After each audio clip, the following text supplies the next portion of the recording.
Yadeɛ enni hɔ bio. Ɔhaw enni hɔ. Amanneɛ enni hɔ. Usu nyinaa to atwa. Agya no ɔbɛgye yɛn taataa. Na ɔde yɛn bɛkɔ baabi a wasiesie de ama yɛn. Asomdwoe ne fahodie ɛbɛyɛ yɛn deɛ afebɔɔ. Ɛno nti muma yɛmpere nkɔ fie. Hallelujah. Amen. Yada onyame ase ɛwɔ baabi a ɔde yɛn aduru samre ne mmerɛ a afei yɛbɛtie onyame asɛm. Na ɛnɛ botae a wɔde ama yɛn a yɛbɛka ho asɛm ɔse Jesus the great provider. Awurade Yesu ɔno ɔna ɔma yɛn yɛ ehia yɛn. Awurade Yesu ɔno ɛna ɔde nea ehia yɛn ɛma yɛn. Ɔma yɛn mo mpaeɛ. Onyame therefore ampa woyɛ great provider. Abraham Ephraim Jehovah Jireh. Esan sɛ nea na anidasoɔ ennie na onipa adwene ankodu hɔ no. Kristo oye ho nsɛnkyerɛnne ɛbɔ mpaeɛ saa mmere a wasɛm rebaye wonam wasɛm so bɛyɛ nsɛnkyerɛnne na wada ho adi ɛwɔ akwanwodoɔ nyinaa so ama nipa ehu agye ato mu sɛ ampa wanim obi nni hɔ wachi obi nni hɔ nkuto ne the great provider yɛda wase adom nti amen ɛnɛ ɛyɛ mede bebree sɛ wanyamre na wone ɛbɛkyɛ nyame asɛm na mogidi yie sɛ ɛnyɛ emra wonya yinti na oba ha na mo onyame a ɔdan nneɛma onyame a onim nea ɛyɛ na ɔyɛ manema onyame a osiesie da na ɔtoto nipa kwan ɛna ɛnɛ ɔde wo abɛhyia mu ha ɛno nti ɛnɛ ne da edi kan a wone yɛnhyia mu a Golden Gate foɔ yɛma wo akwaba na ɛnɛ nso ɛyɛ da ɛtɔso mmienu da ɛtɔso mmiɛnsa anaasɛ wone yɛn ɛta ahyia mu ɛna wasan aba wo nso yɛma wo akwaba sara na yɛsrɛ onyame nhyira ɛma mu nyinaa sɛ ɛnɛ maba na mo ne yɛba bɛsumi onyame ɛde ne nsa ɛbɛka wo na wakoma so adeɛ wayɛ de ama wo na mema Golden Gate foɔ nyinaa baabi a mohwɛ yɛn mfiri nso akwaba mo a mo ɛdan mu hɔ anɛ sɛ mboa ama adwuma yi akɔso no nso no onyame nhyira mo mema mo nyinaa nso akwaba na menim sɛ mo ho fama nti ɔpɛpɛ nti onyame bɛkɔ so na wahyira ho yeguso ɛwɔ lockdown nyame ɛyɛ adom a efi next week ɛsɛ deɛ kwan ne nwai kwan ne ayitia efi next week no ebia yɛbɛhyɛ aseɛ asomo ɛwɔ asɔre dan mu in the meantime no yɛbɛkɔ so ɛde nsɛmpa no abrɛw ɛwɔ Facebook as many a time as the Lord permits us. Hallelujah. Amen. Ɛnɛ nea ɔde maa yɛn na yɛdwen ho no ɔmaa yɛn kenkan nsɛm bi ka ho na sɛnea yɛtie ne yɛdi kan no 2 Kings 4:42 to 44. Ephesians 3:14-21 and John the Gospel chapter 6:1-21. Ɛno nti sɛ yɛkan kenkan nsɛm na wuni ha ya na Mr. Watchere ɛde ato baabi. Asam no ti ɔsɛ Jesus the great provider. Like I say, yadi a here yɛhwehwɛ obi a ɔtumi ɛde ama yɛn supply adanse obi a yɛnya nneɛma a yɛhia afiri ne nkyɛn ɔno ne Awurade. Nanso sɛ yɛhwɛ nkenkan nsɛm a ɔde maa yɛn no a ɛka nsɛm bebree ɛfa aduan ho. Ɛno nti ɛnɛ nkɔmɔ a yɛbɛtwitwe ɛwɔ Nyame asɛm mu yi ubeti bebree sɛ yɛbɔ aduan so ɛnyɛ hwee sɛ nkenkan nsɛm a wɔde maa yɛn no ne fa kɛseɛ no ano aduan ho asɛm. Hallelujah. Na ansa na yɛbɛkɔ yɛn nimu no anaasɛ yɛbɛpem akɔso no na mepɛ sɛ wode asɛm yi to wotiri mu sɛ yɛn physical food aduan a yɛdi wɔ honam mu no ɛyɛ good anaasɛ ɛho hia ma nipadua no nanso ɛyɛ temporal a kyerɛ sɛ mmeretia bi mu no ebetwa mu na mmom yɛwɔ aduan bi nso a ɛyɛ spiritual na saa spiritual food na honhom aduane yi de ɛyɛ eternal anaasɛ ɛwɔ hɔ afebɔɔ ɛno nti sɛ yɛme ɛwɔ honhom mu a saa ɔme no saa nsiesie no ɛne yɛntena afebɔɔ na ɛyɛ ma nipadua no honhom aduane no ɛyɛ ma nipadua no na ɛsan ɛyɛ ɛma honhom no ana ɔkra no mesan atiw mu sɛ wode bɛto utri mu honam mu aduan ɛyɛ sɛ yɛdidi na yɛmɛn ɛho hia nanso ɛyɛ ma nipadua no nko nanso ɛsan yɛ temporal ɛno ne sɛ wodidi men dɛ ɛnkyɛ na ɔkɔm de wo nanso ɛnkyɛ nipadua no ne aduane no nyinaa kora betwam na mom honhom aduan nso eye manipadua no na eye asan ma okra no na eno di entwam eye afebɔ. Hallelujah. Amen. Na mapasa ode test nso ebetu wutrimu na wakai yen test no a ene eye memory no ye fa free the gospel according to St. John 6 honum no na mom ye fa free verse 48 ekosi 50 verse 48 ekosi 50 enunti mekan ede amawo na ape watchro so ede atobabi ose mini nkwapa no moja num di mana esreso na wowui ye ni pa no a esanu free soroba sir onipa nnibi na wangu. Hallelujah. Amen. Ose mana a efri soro ebae ma ye janum e wasare so no wodidi meyede nanso wowui na ye a eye Yesu Kristo no ka ne ho asemi oso no ni nkwa bodo no na wedi efri osoro ne bae se onipa ni na wamu onipa ni na watena ase. Hallelujah. Amen. Enunti yaka aduan asem na aduan asem o yeka no ena Yesu Kristo nso ede honhomudi aba se aduan ho ye eye se ye be ye aduan ho adwuma nanso wona wode won to aduan so ana wona wosun ye akom di won wo pa aduan no aduan ba wodidi miyede nanso owui na wona wode won to onyame so no wode ye wonwu isan se eye aduan soro nko efi soro aba se na wonipa dia obetena ase da. Hallelujah. Amen. Aduan ho hia obi a obeka se aduan ho hia no na sa nipa no bonim ne oreka ubetimi ani bibiara yaka nanso aduan ho ntimi ne nya aka ma ne yeye ubu betimi afu ade nyinara nanso aduan sa ubufu aduan ade wa usampo bia na wa ukọ na wakwa okobom isan se nche ho be kire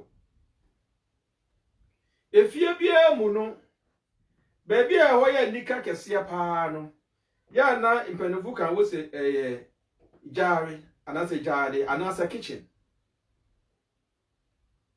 isan se onipaduane hia aduane na se aduane woyi aduane firi onipa akwan mu a encha na ne ho ha no na ne ho papa no onipa bre okwa adwuma no pa awie anwumre anajo enipa bebre kura afa kwam bonne so ahwehwe sika na nso saa ne mani nyina chi no sayaka the priority list aduan na edikan onipa akwam ntimi ni onipa antwa so nansa nenum a wabo sika no se me disas kan ko to ataro me ko to mpaboa onipa bedidi na wadidi a wanom a wame no na afei watu anamo aye nia etwa se oye menim krofo bi a edru ba bi a waton won ajapade nyinara se na ebe ya won benya bibia die isan se aduan ho aye den ama wo enu nti bibi biara wo wa waton wa ebe yie no wode kosi a wo a ebe yie no wode kosi awa se na ebe ya ombenya bibi edi. Hallelujah. Amen. Ana minim krofo bi nso a ana ma ho kire nti won kasa wode wo ho akodom krofo bi se o wedi ye pamacho mumma ye mesom ye nya bibi edi unti bi da eno nso ewo ho enti aduan ho hia na no Yesu Kristo tena asase su no aduan so ho hia no ɛno nti wohwɛ mu a wana ɔne wɔn nante bebree no anaasɛ baabi bebree ɔkɔɔyɛ a okonya amane no anaasɛ meka sɛ okonya amane a Farisifo no ante nase no bebree ɛyɛ party wo invite no a na watu anamon na ɔkɔ na ɔno wɔn akɔdidi na saafo no sɛ Farisifo no tena se na wɔhwehwɛ wɔn abrabom na wɔn sɛ asankrɔfi di wɔn sɛ wɔn fra wɔn fata na ɛba ne sɛn ɛna owura no ne wɔn kɔto nsadidie na afei wɔde no afra wɔn sɛ ɔno nso ne ho ɛntene ampa Yesu Kristo bae no ɔba ma wɔn a wɔn ho ntene ɛno nti na etwa sɛ ɛba ne saa na mmom no na ntiase no ayɛ deɛ ayira wɔn esan sɛ na wɔn nim nipa ko mpo a Yesu Kristo ɛyɛ hallelujah ɛno nti na aduan ayɛ ade kɛse a na esombo ema Yesu Kristo edu baabi na asuafo no wanyɛ fasting na wodidi no Farisifo no kokobisa Yesu Kristo sɛ na adan ɛna yɛmra mu no yɛyɛ fasting pa you for memre mu yɛyɛ fasting every week yɛyɛ fasting no kɛda bia na asuafo yi di wanyɛ fasting na wɔn ka kyerɛ wɔn sɛ saa mre ya me wo ha ide hallelujah saa mre ya me wo ha ide me gyina na mu nti wo timi didi me gyina na mu na mo mre bi baba mi ni ha hallelujah amen na nkyɛ fasting yo na nkyɛ fasting ɛyɛ pa na emom na Yesu Kristo ɛreyi ano ɛwɔ nsɛm bi a wɔbisa ne ho asɛmti hallelujah amen and until aduan ɛyɛ very very important na yahwɛ yankin kansam na edika wɔde maa yɛ no 2 Kings ho na Yesu Kristo samere no na wonya nwu no ɛwɔ honam yɛ na oyo Nyankopɔn a ɔnam na adiifo so ɛyɛ nnwuma akɛse na samre yi na ɛyɛ ɔbarima bi a Onyankopɔn apaw no de no asu ɔyɛ anwanwade a ne din de Elisha yɛmu bebree yɛnim the history of Elisha baabi a ofiri a obedi Elijah akyi a ɛnɛ ogyina ne nan so a ɔyɛ adiifo adwuma na Bible ma yɛnte asese samre no a yɛkasa yi na Elisha every shaman ana wakopie Gilgal shaman no de no koye na okobɔ mpae wɔ camel ya te sanse mu ya nso and camel ana shaman ho no obia bi wɔ hɔ a de bia na otwam wɔ hɔ no otwam nti obia na invite no na ka kyerɛ ni se o brana bedidi otwam a brana bedidi ɛno nti onyame nipa du hɔ no wakodidi edru baabi obia no ne niku ntena ase sɛ papa yi oyɛ Onyankopɔn nipa ne hotel ɛno nti yɛnsiesie baabi ma no na odru ha watimi akɔhome ɛnyina yɛnim na Bible me yɛnte ase sɛ edru baabi a na onyame nipa Elisha hwɛ ne amami aya ma wɔn a ɔne na akoa ana ne servant na ebrodwene ne ntiase so nti dako ofrɛ suma na akoa mo akɔfrɛ maame no bai na obisa ne sɛ ɛnam yɛnti ana wabrɛ bra eti sɛyi wasiesie ha ma yɛn ba na yɛ aduane na ogye mfɛw so ɛnɛ dɛn na wopɛ sɛ yɛn so unya firi yɛn nkyɛn na ɛhɔ ɛna the servant of Elisha, your friend Gehazi, the kind so. Mami kra no niba. Na odifo no share nim kom no ka kyerɛ say afi samre obeye oba etu. Hallelujah. Amen. Hallelujah. Amen. Anunti anya nwanwa asɛm gyina nyame asɛm so ka kyerɛ sɛ afi samre obeye oba etu na afi samre ubekura oba mu. Hallelujah. Amen. Anunti samre wudi wugidie be somu a na me hye wo nkom sɛ oba na wo hwehwɛ a wo sabeka afisa amre hallelujah amen na Bible say ne nsaka abofra no nanso anche abofra nanyi kakra da ko odi na ejechi ko afun onama o semiti ya ya na eje se bonfa ne koma ne na otene na nanso a team wewu ana ninna edi abofra ne koto Elijah Elisha edem ba bia wasiesie ma no na o ma wakọ frɛ papa yi ebai na answer papa ne beba no so osuma Gehazi a aye ne servant na ɔde ne pomama ne sɛ sim na kɔ okɔ abɔnten sɛ wo hia obi a na ɔkyea wa manye so obi akasa ho amanya de ben memua no na kɔ na fa poma ne kɔto abofra ne so na mra akɔ ya akodu abofra no ho no Bible say wan huhu me bia wonimu enti osan na echi baka kyerɛ ni wura sɛ ɔkɔɛ ni wan hu any sign of life na papa na tu anamon na onyame nam ne so abɛma abofra no enkwa biem hallelujah amen enti sɛ wo na sɛ wo yɛ papa ɛwɔ Kristo mu a wo na sɛ wo hyira onyame nipa bi a wonto mu yo eni papi wo no mo ya na wodi kan achake wan kasa won bills and won needs niema ansana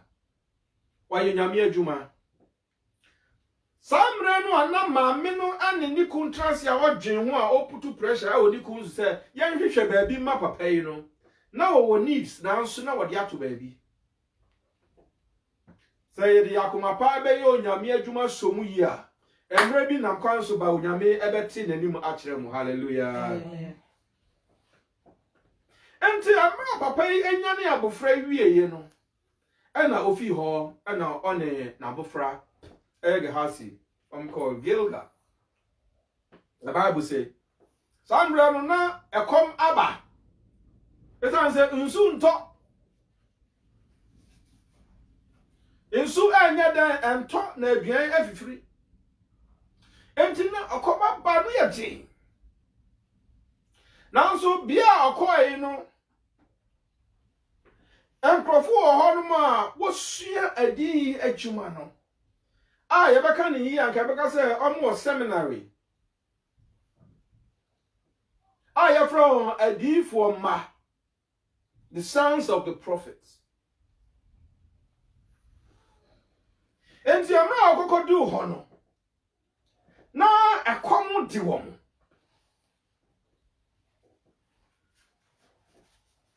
ana suma ise monkope bibi mra na yemfansi so enti emranto yi bi asore na omukọ muram na omukọ ye no omukọ hu bibi a efre ne God etise efre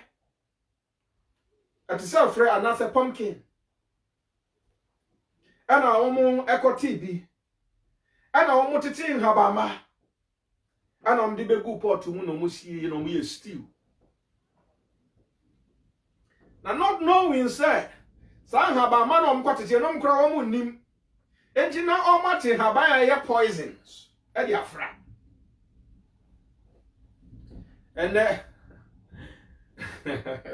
hallelujah amen enti emra nipa ne tete ho no ma omu twense aduane ba bi oni agye omzo enche okom no ba betwa yanya bibia ye bedi afi aduane no bi na won chiche ma won a obia de kana no se ade we de enye normal e ho na mo frɛ odifo Elisha nso Elisha aduane e wo pot yi mu owu ewo mu hallelujah amen e wa na Elijah frɛ say ne mumma me flour mumma me esam na mra odi esam no epete so no ka cho mo se wonni hallelujah amen and na se owu sunsum mpo ababa strawa se wutie nyame asemi me kasa guwa brabo so se owu sunsum owu tumie eni ahoɔden ɛwɔ wo mu na wo betena se da amen owu sunsum besra wo a found in near one more son, and Mahunamanida.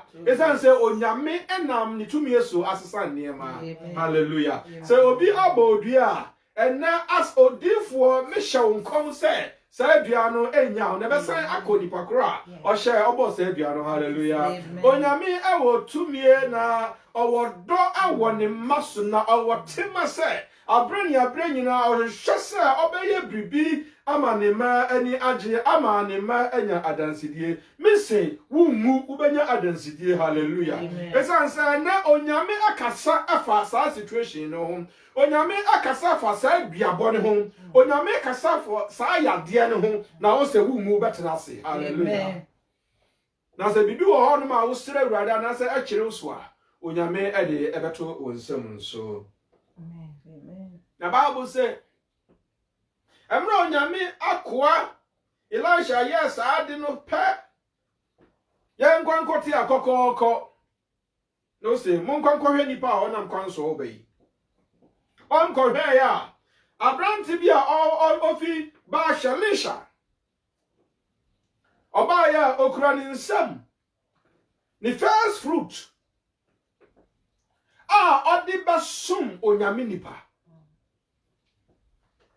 Hallelujah. Amen. And until the first fruit no, also not why 20 loaves of bread, barley bread. And I was saying Eddie grains and as I took Kobe, the Sunny man or the idea or the account. None can come ho. Now, so Sabranti, one Kaiser come with fear. Now, who here, fata say, or kind ready ni paisa and say, oh, Yamin nam, sa na quano so, as yes, you know, the hallelujah. Amen. And until I'm Jebiano, no say. Offer Mumfa and Sionum na Ubia enya bribi any. Now, one and aqua besides say, oh, Eja, I be only say so, 20 bread, 20 loaves. O say me, dear Mr. Bay, Mumfa si homa wonidi. Na Diana Moon say Esano, Mubedi ama ebi aka. Amen. Ana ampa wadi siwo se onyame asem na oton sa frɛ asuafo ni nyina the children or the sons of the prophet the seminarians no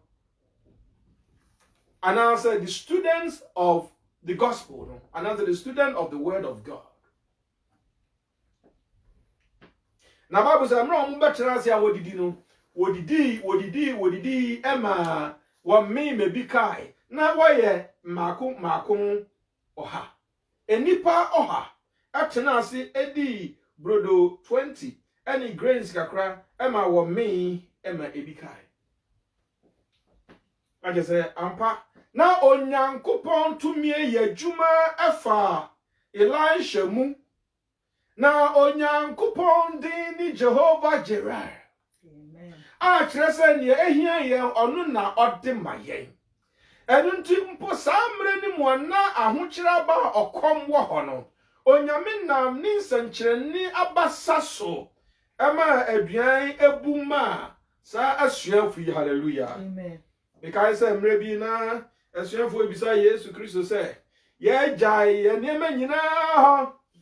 Ye jao ye yirenum ye jao. Yang abusia ni ye bibia ho ni ye bedi wachi na dan ni ye benya afiri mu.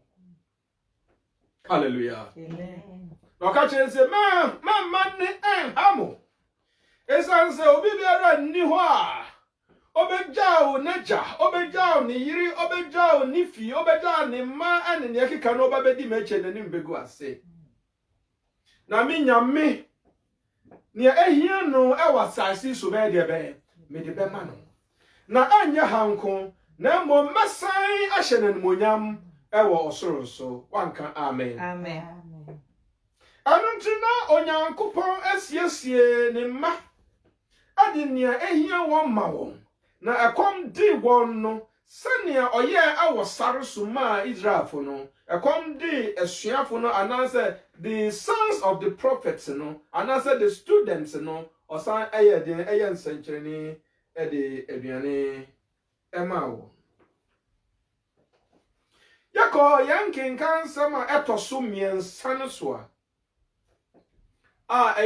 the gospel according to St. John chapter 6 in mu a ehom so yehun se samre de anya onyankopon oye adwuma efa odifo Elisha mu na mom eye onyankopon wabeye incarnate in the person of Jesus Christ. And afe ono aye nsankyerene hallelujah. Na nsankyerene a oye no abroadwene ne ntiase so. Bible ni say yare biara nni ho a aba na nimu a wa mra ne ho ase ama na ahoden. Na osa yare enya ne ewufuo enti ba bi onam bi anipa obete ne nka na ho abotwi na wodi na achi kwa wokọ no obia woni bribi hye ne ntoma mu ena akwa so dem a unse mia no wona yakeka ya no na nche se obia ni asemo yare huru wo se wo na emi ni mako a wo ni clue na ne ha dwense bia beka se obia oyare bia sori bra obia oyare bia sori bra ni mu no me say emu ba sa 2% be na be gina ni mu because nipa no a oba no ohwa na wa hwa ha ombeso obi be hu so oyare because ne dressing ni tu no ni niema ekoso na abrabom no ya na aye ne se wa payare ho ya na aye ne se oha wa agwa e ka se wa pawo oha ho na so ye nipa de obia wo ha obia wo amane obia wo tete obia wo ups and downs hallelujah. Na mom onyame pa na timi siesie niema ma yen se na se yaba ne nchen a oyiye nisuo fi ho na omayen enidaso wanka amen. Amen. Hallelujah. Amen. Enunti Yesu Kristo na mana asuafo no edi na echi na nso na ewiase nso abotwi di na echi mama me pacho fa we mame mama me pacho fa adi wa hallelujah. Amen. Enti this time around Yesu Kristo anam ensuo awo Galilee na sa nsuo se friend Tiberius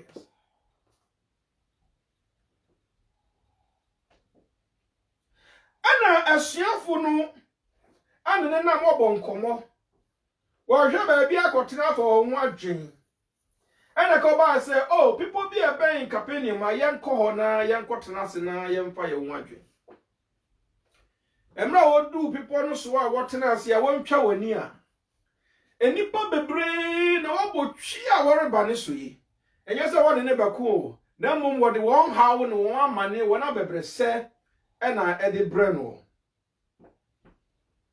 na won ho ya ne mmobo na eto na akoma so se obeye won abisade ama won hallelujah. Amen. Baby biara wutie yen free sa wo ha na wudi ko Kristo ho a o se na onyi obi biara oba ne nchen onyi ne tochine da wudi banku a obeye de ben obesom no obeye hu bribi ama won hallelujah. Enunti amra won ba ye no on betena on ba ye no a wo sha se wo kan won se na che se dosun dodo enti Yesu Kristo spend time or spend 3 days ori hwe won na ori siesie won na ori sawon yare na odi enidaso odi bregon na odi nkuranhye edi bregon hallelujah. Amen. Enti 3 days time na fe hwe kwanwumre anojofa ekoma ba kom dim mofra anase kom dim penimfo mofra ni obi biara 3 days dey am se kwan na wakakra obi ade aduan ba akra wadi ama ide ben asa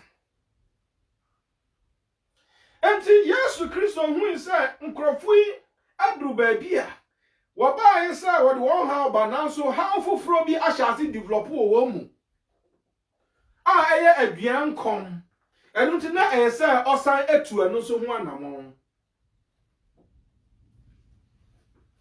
ose mpo ansa na ye bebi sare na onim ye hia yen hallelujah. Amen.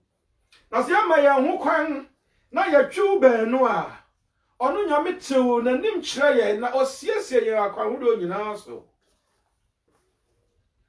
anunti ofra asuafo ne baako a ɛyɛ Philip na obisa ne se he kran ye benya na yato aduan na yɛde ama nkrofuku bebre a wɔwɔ yɛ nimi na Bible se samra na ɔrekasa akyerɛ Philip no na ɔhwɛ nia Philip bɛka esanse na wayɛ nsankyerɛne bebre ɛwɔ wɔn ntam enti na ɔhwɛ sɛ Philip bɛgyina ka sɛ owura na sɛ nhia sɛ mpo de ɔkɔtɔ aduane wɔdum asam kakatim de aduane ba nsankyerɛne a woyɛ aburo aduane so ɛno nti kasa na aduane mra na onyankopɔn ba Yesu Kristo hwehwɛ sɛ Philip ɛbɛgyina ne gidie mu na waka ne wahu ho asɛm afa aduane ho hallelujah amen nanso Philip sɛ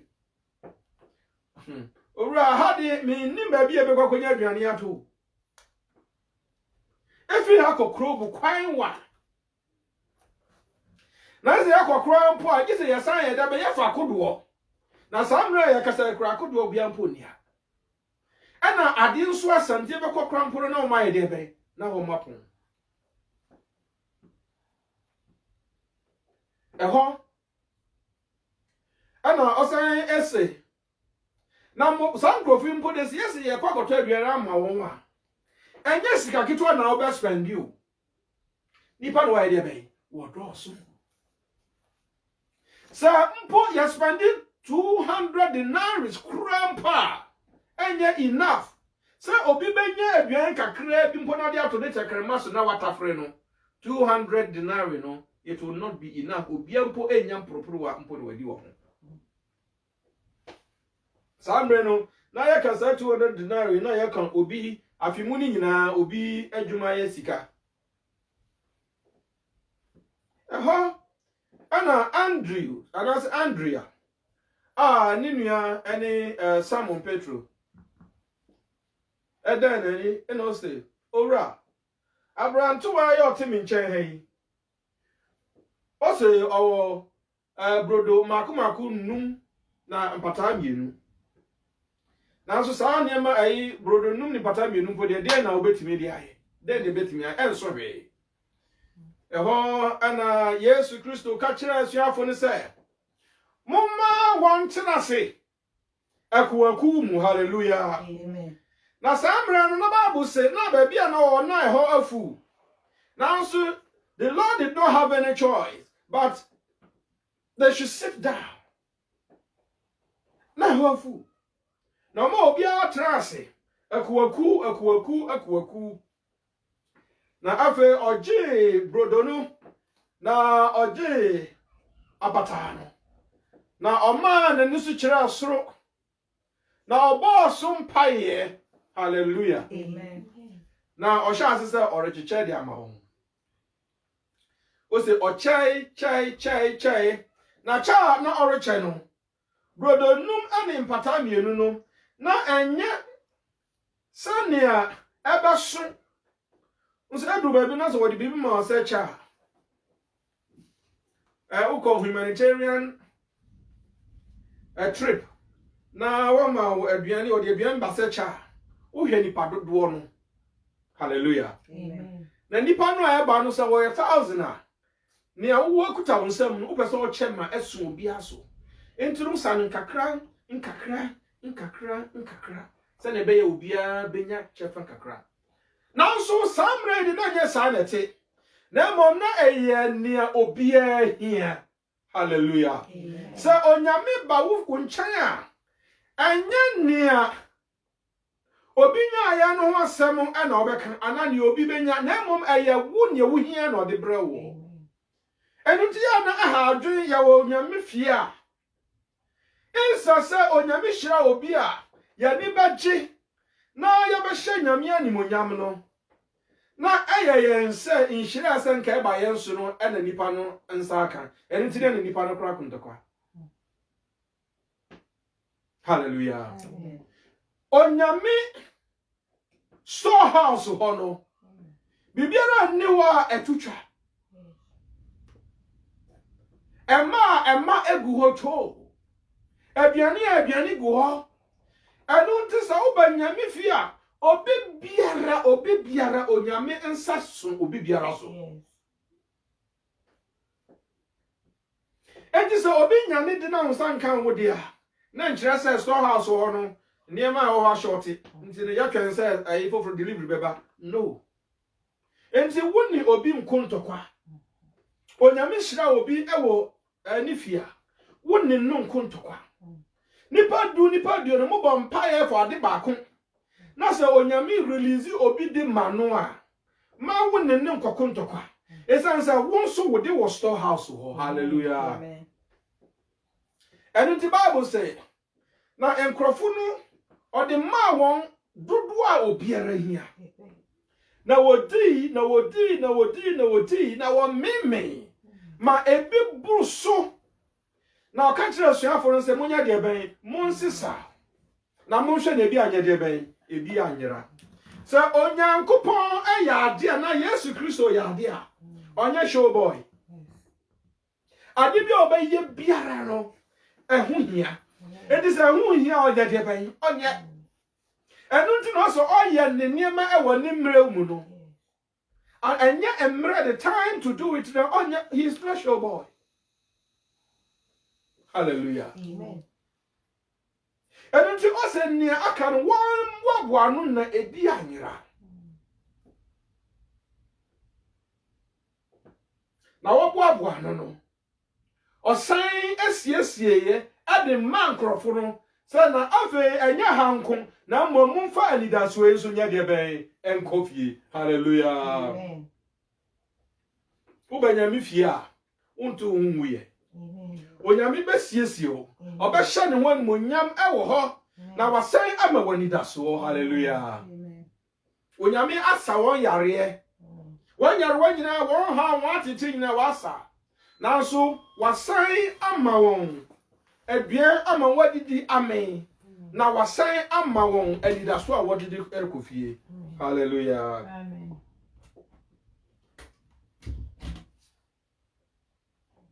Afe amra grofku no ehu senia onyankopon ba Yesu Kristo ada ne ho adi ewo anwonwade kwan so no ne waka ye nyina ne sai odifu a yaka ne ho asam so obeba wiase onu na abai eni ti kwan bia ye befa so papa yi ye de besi ye nso hene na oha ne abebrese okoma ewo kromu no watimi atu ase amaye no ye ni ho dwuma nanso Yesu Kristo ama onwa ne ho Yesu ba ma yen enu ti butaya enam so obaaye no ese okoso kura sa butaye nim na oye ho adwuma enu ti entempara ena otwe ne ho efri yomu no sanko people no so na mna asuafo no twen no a wo omma no na oye se ende yen kofa kodo na yen ko nsu na gya ne yen ko twen no.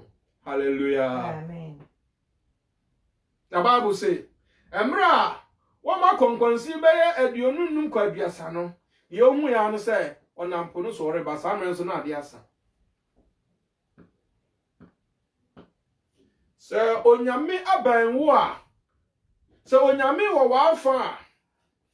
And found one baby a war. Hallelujah. Amen.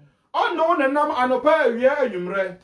Mpo aya sania onni hono na owo. Amen. Samra no Bible say one na masuafo no nam kwan so aworekọ wopo no so no. Mframa boy den. Na kodo no hyase se ewoso. Na ehu ka won. Enu nti na won hu ni awonye. Won to wonani a owura bi na nam police wore bai. Na no mposa ma wo soro kese esan se wo susu mposa wa de bai o samai. Ne ho ena oda ne ho di say munsuro na eyeme Awurade Nyankopon ana say eyeme Awurade Yesu Kristo ya na Awurade Nyankopon ne Awurade Yesu yeah different names Awurade Yesu. Hallelujah. Amen. Enunti so yade ahoma Awurade a yakọ asori fia wo ho obesiesie na obetew n'anim akyerɛ yɛn na yɛfi hɔ na yɛrekɔ nso a onu nyame ne yɛn nenam na ato de adin a ɔda ne ho adi na osiesie ne ma na ɔma ne ma hu sɛ ampa ɔno ne God of providence ɔno ne our provider ade bia wo hia no ɔno nyame pɛ no timi di ma hallelujah ehu ba wa akwan mu ɔno nyame ɔno timi jojo wo kra hallelujah yare ba wa akwan mu ɔno nyame ɔno timi sa hallelujah amen ato ne adim bibi biara mpo so owu ehurahura wo a owu sunsum hurahura wo a onu nyame na wotimi ene ne de asie ema ode wo ho na ode wo ho kra hallelujah amen enti wa ma ho kwan ama wansi no ohene amen ya ba nkenkan se meto so abie no so a ahanso aya apostle Paul ana orekasa Yesu Kristo mayechi hallelujah amen now also we are strengthened. Say I say wa share man na say ya ho yen din. Ani say aduan ho hia de na so ani say onyame honhom ahye ye ma. Amen. Ani say onyame asem amen ye. Amen. Ani say ye ma ho kwan ama onyame ye adwuma wo ye mu. Hallelujah. Amen. Enunti obom paye say onyame nam ne honhom ahoden so abasha yen nipadua ne yen hum yen krama basha yen den hallelujah na ma yehu yatimi atrase awodom na yehu sanya onyame nso ne do ne kesiye ne tenten ane ne fapemtie hallelujah na enam saye so ama yehu sanya onyame ete fa the fullness of God hallelujah amen Arianum awo ye na Awurade Yesu Kristo mu. Ye nyina ye obribia da ya nakoma so. We all have needs. Na ye boy ho modin biara say ye betu saa anamon a ebema ye nsa aka ne ye hia. Hallelujah. Amen. Na no ana ya hwa kinkan sam e ba yi. Na ya hwa nia epie mu a.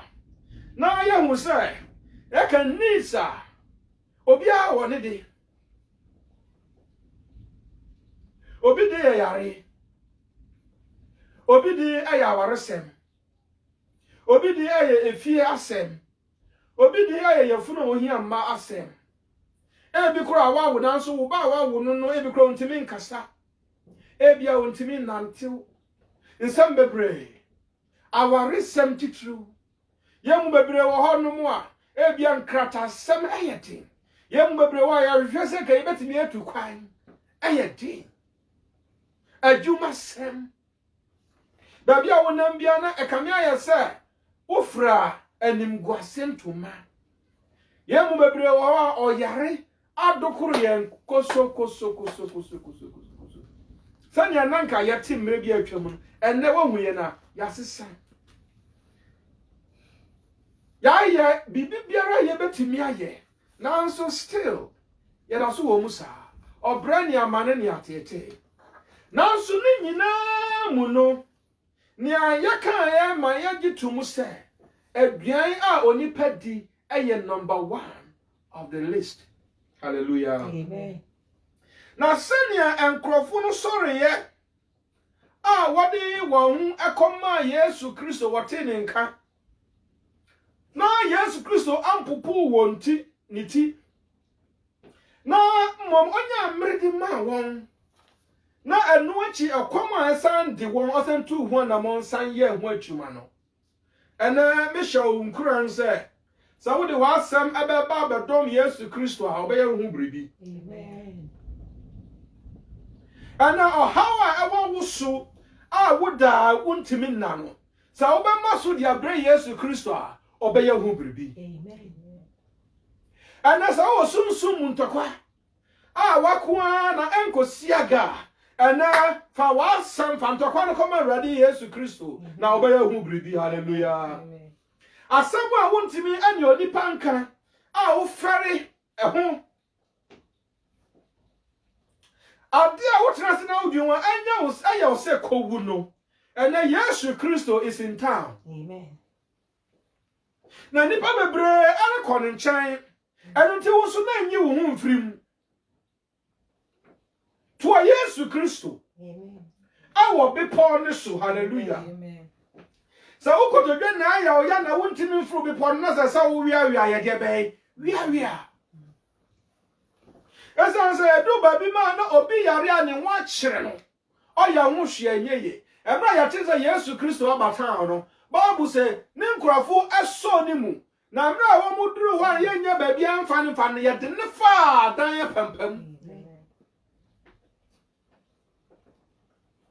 Hallelujah. Amen. Eno ana kyerɛ nsiye eno na kyerɛ sane wani abre eno na kyerɛ sane a wo hwehwɛ sɛ saa de ne mfiri wo so. Ena sa ba ma ho kwan na ade a ekoso wo abrabo ma wo mpɛ no wo na wonya ho na mo betu so anamon ahwehwɛ awurade achi kwan a ena onyame asam kyerɛ wo sɛ ono ana ye yem provider, the great provider. Sa wo yare a ono no be provide health no na ode be ma unso. Hallelujah. Enu nti mama yankɔ ne nkyɛn na ono nyame ebe siesie yen. Hallelujah. Amen. Hallelujah. Amen. Na ade ba ko a yanyina yasene sua afri saadi we mu anase na nkyerɛkyerɛ onyame nam na asam so di amaye no sɛ obia woni ehia no de nanso saa nneɛma we nyina yetu so anamo ayenna yekɔ up and down no o se dako bi beba nipadua no bewu na nipadua ne wu asa nneɛma we nyina no de ben etu atwa enu ti se wo bre na owu ba sa nneɛma ne nyina de ben etu atwa wo ba yire wo ho asa de be ya obedidi na wa ye fine na wa hyemu si abonte se ei amanza na de different o na wa tare no so no wa make no so hallelujah eni pa hu aye hu ba bia yemfa ade ne nhye yemfa nhye ase ba bia yenwie ne nyina efe nanso awurade say there is going to be a time sa ne mani nyina ba de be ebetwam enu nti ade ba ko na so important enu de ebetena afibo say yema yeni ye de be yema yeni ekuhu Yesu Kristo emra obonsam eso no hwe e wo desert ne so no o kan sembi Matthew 4:4 o say anya duan ko su no nipa no be de be ebetena se na mama sem biara ye de be efri awurade anu mu eba Apostle Paul kasai 1 Corinthians 6:13a o say aduan aya yafuru dia na yafuru so ye aduan dia nanso mmiri bi baba awurade nyankopɔn ba sɛ nneɛma saa nneɛma mienu ni nyinaa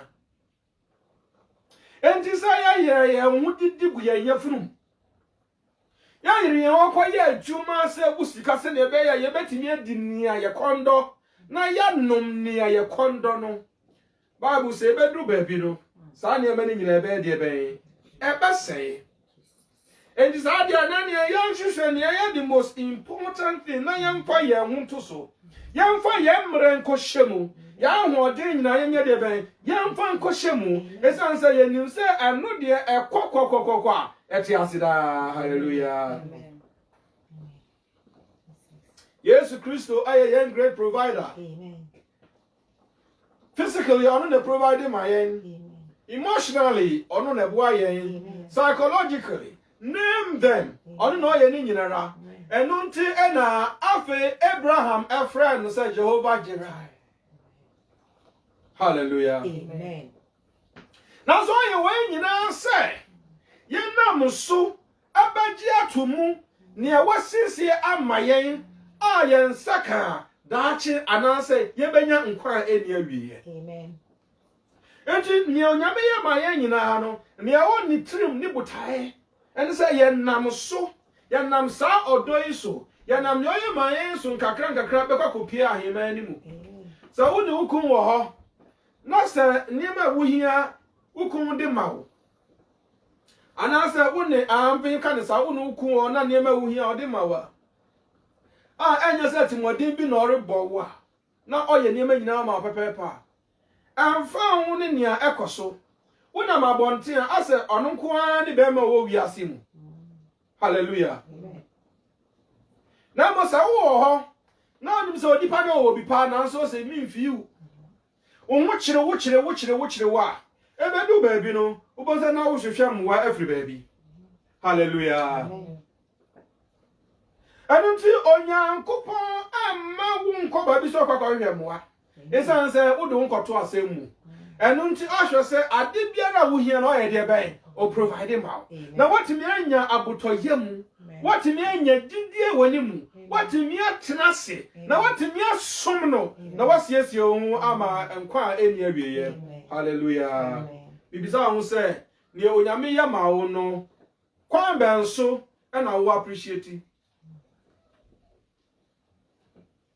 oha ne abani eba wo so no onyame gye wo no kwan benso na wo appreciate yare na eba wo so na onyame gye wo no kwan benso na wo fa wo appreciate okondi wo onyame siesie wo ma wo sa nyuma ye yie na wotimi to bibi di na wo to bibi hye no kwan benso na wo fa wo appreciate ye mu bebre wo wa ye free say e twasa ya kwa so dem mu na ye kokoda nyame ase na ye yisika na de akokoma no enu nti wudru ho na wo hu osofo anim na nso osofo na nka mehwehwe say ena me beda nyame ase nko beba osofo no wama enti misika ensan komi kotokum meba the next week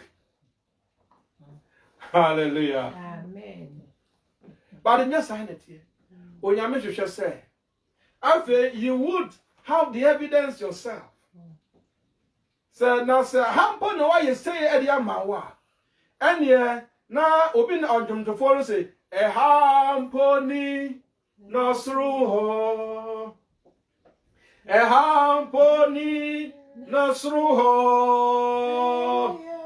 e hampo ni nasruho ebe ye nije ebe ye nwa se enu nti uhwe ne oya ma wo ha ya no se e hampo ni ene mesiesie me ho atwen owura no maba abrabo kronkron ehia se afa meye basabasa esan se ne mi hia odemma me hallelujah ehia se afa man nante abrabo a amfremu na mo mede mi hu besi ho na nani monyam adware mi na nipa hu abrabo a me bo a wo mo adanyame ase ento nyame aye bia ma na ka so nyame aye bia ma wa ene ya fa ahoma no na eno ne ne ohwehwe afiri ho hallelujah sa wo de ho ma na de ho ma ni yi a afa osum osumpa na bibi biara ewo nyame fia se wo ye wo chafa no wo ye de ben wo ye na wo ye pepepe hallelujah Amen. Yesu Kristo kai o se sa dia ene na mumma yanhwehwe onyankopon ahennie ene ne trene de ben kale mumma yanhwehwe onyankopon ahennie ene ne trene kane na ne aka nyina o de ben o de akaye ho hallelujah Matthew 6:33 Hebrew fongoma no etransia entichemu edu fa edikan no o se onyankopon onye obi ani trimu yati onyankopon onye ungrateful person onyankopon anya obi say na say usum no na usum ni yia obema wonyuma ayekwa o say no way usum no na say usum ni yia obe de be obe hyew usum na usum ni yia obeti na nimache obe hira wo dodo obema wadi bia wadua so aba Amen. hallelujah Amen. na ne ya me dekora broso ne se ya ka nyina ne di siesie ho ama hemam ho eniti anwum na yetie ye no o se adwo nyame ore de be ore twen ye na ode ye mbekọ ahemam mu aja nyame ore de be ore twen ye na ode ye mbekọ ahemam mu o se eye dindie ọha ye de be ewo mu amani wo mu ọta wo mu apidi wo mu nanso aja nyame anam ne nukoredie nti anam se owo odo ne timama ye nti ogina ho a oretwen yen se na ode yen be de be beko akopie ahemani mu hallelujah and then Jesus said, I am the way, amen, I am the truth, amen, and I am the life, amen. Also many no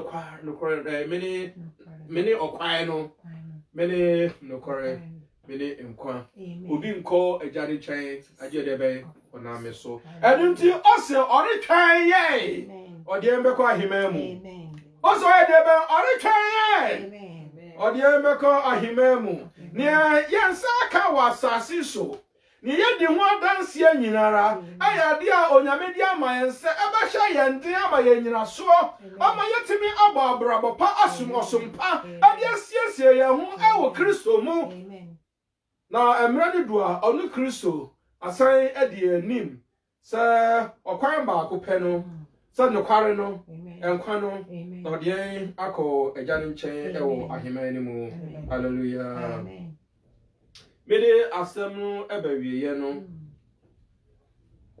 Kristo ade yehia nyina mayen asasi so obi nni ho hallelujah otimi ye mane ye fe timi ye mane broso etimi ye ema etra adwene ane entiasia so sania ye kanza apostle Paul ekai Ephesians 3 hono ono no timi ye ma eburu adwene ene entiasie so hallelujah enti obekoso aye ye ho adwuma obekoso aye ye ho adwuma honamu ana honhom hallelujah obekoso di ne ehia ye aye amaye honamu ana honhom hallelujah namom apostle Paul say nia onyankopon nam Yesu Kristo so aye maye nyinara sa yatuna se sa ye Kristofo na ye nidaso ebeye ne yenya wasa asekere mu nkoa dia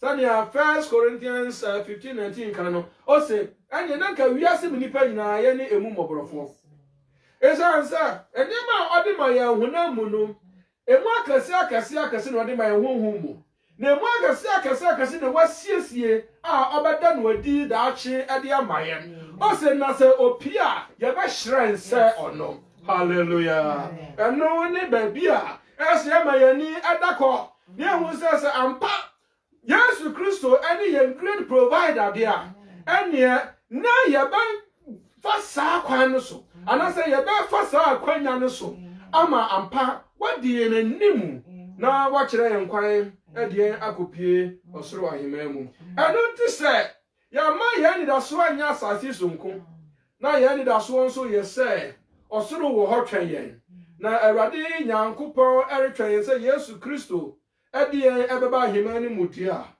na ye be ye ho adwuma de ye ni ato eno so a modiri ye se ne ebeba ye akwa mu bia no ye beti bi agina na ye gina ne ye disu nkonnimu a eho ana ye betimi akase ampa yanso ye adidifo na emrani dua ye ni Yesu Kristo bebomu edi ade ewosoro Onyankopɔn anka wono nti nanim nkyerɛw ene na asɛm abai o se ampa Yesu Kristo ono any young great provider o provide am I was so obesan a provide ohunhu na ono asan provide the way odien akọ Onyankopɔn ma ho kwan bre ho ase gitumu se ampa ono pe no betumi ayesa gitumu se osoro akwantu yeguso enche yebeduru ho gitumu se na se wodo hutu Awurade asem so a wo so beka wo na bekwa kwakoduru ho bi na amre ni dua yenyina yabomu at Hosanna.